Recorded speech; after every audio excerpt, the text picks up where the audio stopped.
Assalamualaikum warahmatullahi wabarakatuh. Berjumpa kembali dengan Bu Arum dalam pelajaran perencanaan bisnis. Dalam video pembelajaran ini kita akan membahas tentang pengembangan usaha, khususnya untuk materi kategori produk baru dan cara mengembangkan usaha. Kategori produk yang baru serta mengapa dilakukan pengembangan usaha adalah: yang pertama, benar-benar baru. Yang kedua, lini produk baru. Yang ketiga, tambahan untuk lini. Yang keempat, perbaikan atau revisi dari produk yang sudah ada. Yang kelima, reposisi. Yang keenam, penurunan biaya. Baiklah, kita akan bahas satu persatu mengenai kategori produk baru. Kita mulai dengan yang pertama, yaitu benar-benar baru. Artinya, produk yang benar-benar hasil inovasi dan baru bagi perusahaan, serta menciptakan pasar yang benar-benar baru. Contohnya, pada tahun 1992, perusahaan IBM itu mulai membuat handphone. Walaupun bisa dikatakan baru prototipenya saja. Jadi perusahaan IBM pada tahun 1992 itu mulai membuat handphone atau telepon genggam. Sebelumnya telepon itu dikenal dengan telepon kabel. Nah, baru pada tahun 1992 itu mulai muncul handphone yang dibuat oleh perusahaan dari IBM. Jadi produk baru ini benar-benar baru karena pada tahun-tahun sebelumnya itu belum ada. Yang kedua adalah lini produk baru. Artinya, produk yang baru bagi perusahaan tetapi tidak bagi pasar karena sudah ada produk serupa di pasar. Contohnya adalah perusahaan Samsung itu sebelumnya bergerak dalam bidang elektronik seperti membuat televisi, radio, kemudian kulkas, dan lain sebagainya. Pada tahun 2009, perusahaan Samsung mengeluarkan produk handphone. Jadi bagi Samsung itu merupakan satu lini produk baru, walaupun sebenarnya bagi pasar handphone itu sudah biasa, ya. Kemudian yang ketiga adalah tambahan untuk lini produk yang sudah ada. Di sini merupakan tambahan atau suplemen item atau varian dari produk-produk lini suatu perusahaan yang ada. Contohnya, Samsung kan sudah mempunyai lini produk handphone Samsung, ya. Nah, akhirnya Samsung memberikan tambahan, yaitu berupa smartphone. Handphone dengan smartphone itu berbeda, ya. Atau kalau handphone itu ya fungsinya hanya bisa untuk SMS, telepon, dan untuk tombolnya pun tidak menggunakan layar sentuh, tetapi masih menggunakan tombol-tombol seperti ini. Kalau smartphone itu dia bisa untuk telepon, SMS, bisa untuk internet, dan lain sebagainya. Dan tombol keyboardnya pun sudah layar sentuh. Jadi Samsung memang dia sudah mengeluarkan produk handphone. Kemudian dia menambahkan satu lini produk, yaitu smartphone. Berikutnya, perbaikan atau revisi dari produk yang sudah ada. Di sini jenis produk yang merupakan perbaikan atau memperbaiki kinerja sehingga memperbaiki persepsi pelanggan dari produk lamanya. Berikutnya adalah reposisi. Reposisi artinya produk lama yang ditargetkan untuk aplikasi baru dan segmen pasar baru.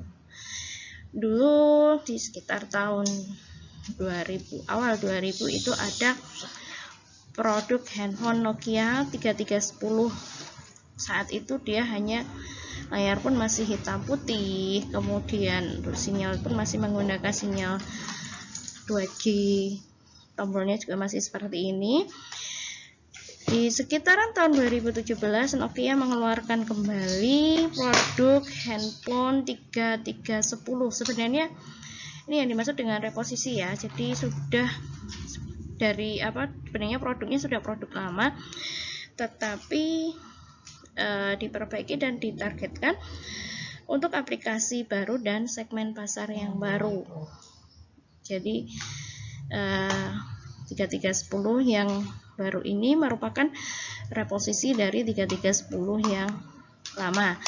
Yang baru ini tampilannya mirip, tetapi sinyal yang digunakan sudah bisa menangkap sinyal 4G dan lain sebagainya. Berikutnya adalah penurunan biaya. Penurunan biaya di sini merupakan modifikasi produk dengan kinerja yang sama, tetapi dengan biaya yang lebih rendah. Baiklah, kita bahas untuk materi berikutnya adalah tentang cara mengembangkan usaha. Ada beberapa cara yang dapat dilakukan dalam rangka memperluas pengembangan usaha. Yang pertama adalah kalian harus fokus pada satu produk atau jasa. Fokus dulu pada satu produk atau jasa, lalu dipasarkan, dipromosikan, dijual, dan lakukan tindakan apapun guna meningkatkan penjualan. Walaupun sebenarnya ada keinginan untuk melakukan bisnis dengan menjual multi produk atau multi jasa dengan tujuan memenuhi kebutuhan pasar, namun alangkah lebih baiknya kalau fokus pada satu atau dua produk saja terlebih dahulu dan melakukannya dengan sangat baik sehingga dapat mengurangi risiko dan lebih menguntungkan. Jadi kalau ingin mengembangkan usaha, kalian harus fokus atau pusat pada satu produk atau jasa terlebih dahulu. Kemudian yang kedua adalah kembangkan lini produk untuk melengkapi produk dan jasa yang sudah ada.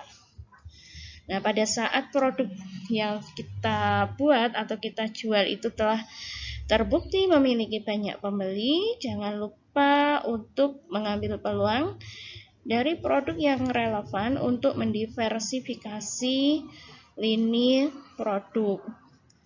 Selain memberikan variasi pada produk, hal ini juga dapat menarik bagi pembeli retail yang memiliki tipe suka mengkonsumsi produk yang beragam namun masih dalam satu lini. Jadi contohnya kalau misalnya kalian berjualan masker. Awalnya masker kalian ini mungkin hanya motif polos ya, dengan berbagai macam warna.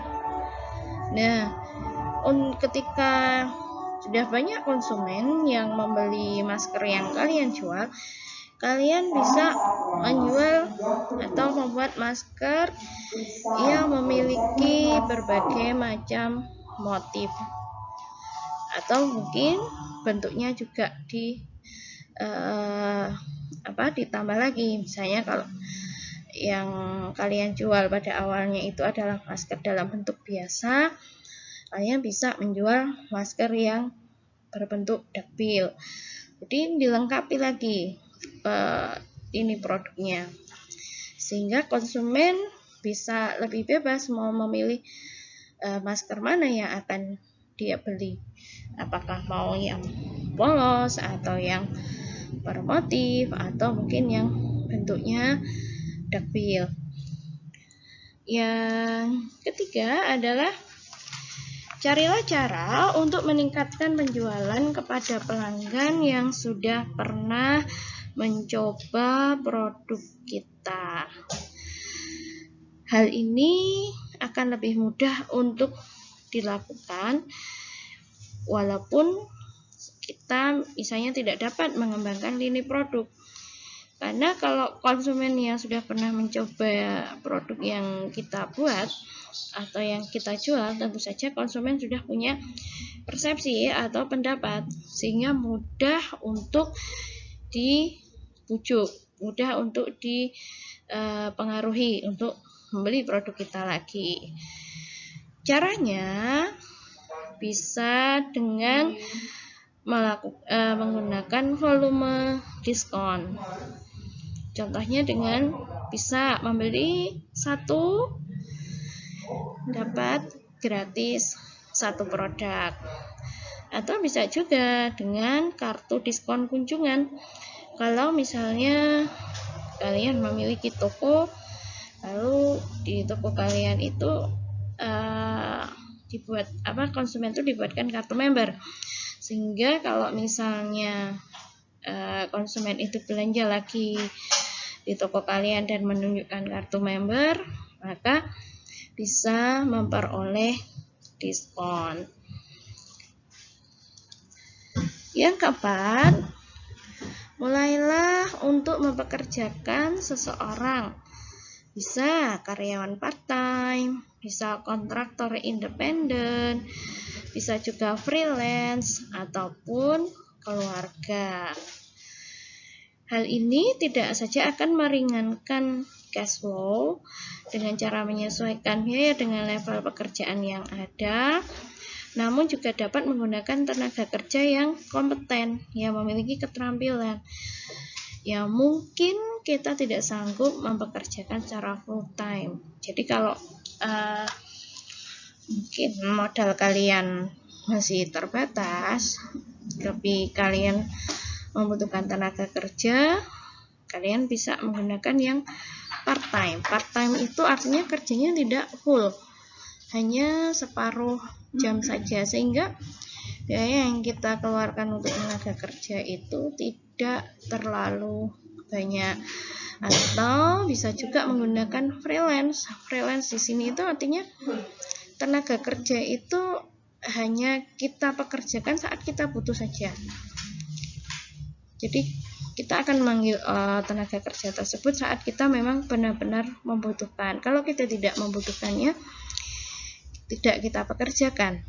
Itu namanya freelance. Berikutnya, membuat website untuk mengiklankan perusahaan secara online. Nah, saat ini kita tidak perlu lagi membuka toko untuk menjaring pelanggan retail. Nah, untuk memasak produk spesial seperti buku-buku langka dan barang-barang koleksi, toko online akan membawa kita untuk memperoleh jutaan pelanggan tanpa harus membayar sewa, kemudian perlengkapan, dan juga koleksi-koleksi yang tak berharga. Dengan menggunakan toko online pun kita juga tidak perlu membayar sewa gedung dan lain sebagainya, peralatan dan sebagainya. Pengembangan website sendiri ada juga yang gratis, tapi ada juga yang berbayar. Perusahaan yang membantu kita untuk mendaftarkan domain kita akan menyediakan template, kemudian hosting websitenya di server yang menyediakan beberapa alamat email. Berikutnya adalah join dengan pemilik bisnis lain untuk mempromosikan bisnis kita. Salah satu teknik marketing yang termurah dan termudah yakni berpartner atau menjalin kerjasama dengan pemilik bisnis yang masih related dengan usaha kita, yang masih berhubungan dengan usaha kita. Contohnya tadi, kalau kalian membuat atau menjual masker, maka kalian bisa bekerja sama dengan pengusaha hand sanitizer, sehingga bisa perusahaan yang bekerja sama dengan kita itu bisa mempromosikan produk kita juga. Kemudian berikutnya mulai memasarkan ke pasar yang lain. Bila target pelanggan kita adalah remaja, mulailah arahkan kepada mahasiswa. Strategi yang lain adalah dengan menggunakan produk berorientasi retail dan menjualnya secara wholesale. Jadi produknya itu sebenarnya dijual secara eceran, tetapi kita bisa menjualnya secara grosir.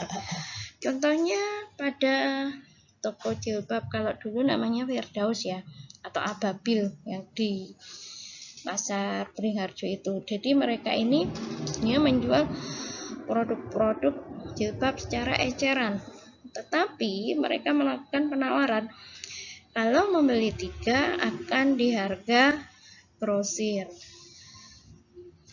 Itu contohnya. Kemudian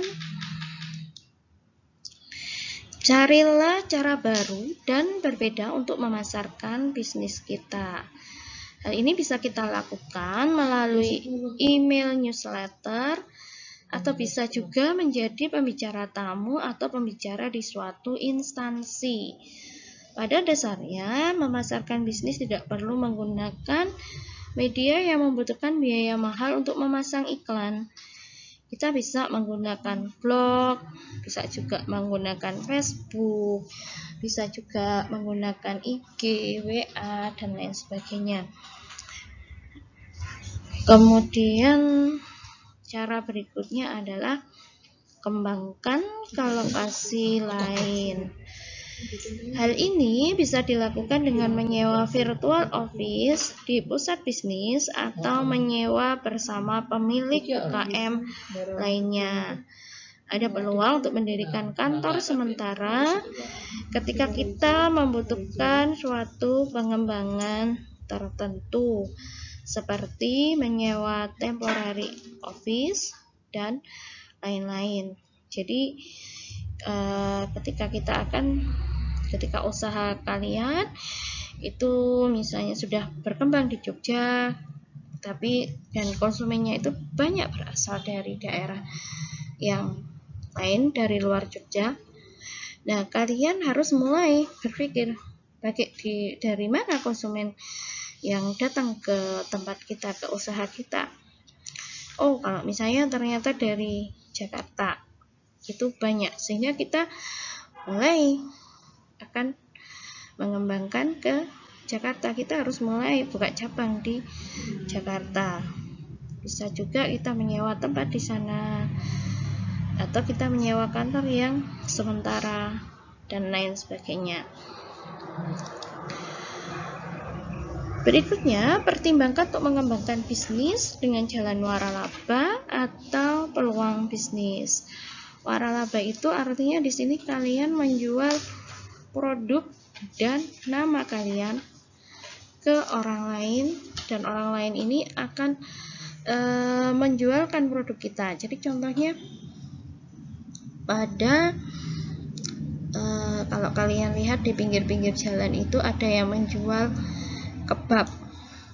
Nah, yang berjualan kebab, misalnya di depan Indomaret itu ya, itu yang berjualan kebab di depan Indomaret itu dia sebenarnya membeli ke semuanya. Jadi membayar kepada orang yang punya merek kebab itu. Jadi yang berjualan itu ya. Jadi dia beli, dia bayar. Nah, ketika dia bayar, dia memperoleh bahan bakunya, sudah gerobaknya, namanya, kemasannya, cara membuatnya, dan lain sebagainya. Nah, itulah yang disebut dengan waralaba. Baiklah, demikian video pembelajaran kali ini. Semoga kalian bisa memahaminya. Wassalamualaikum warahmatullahi wabarakatuh.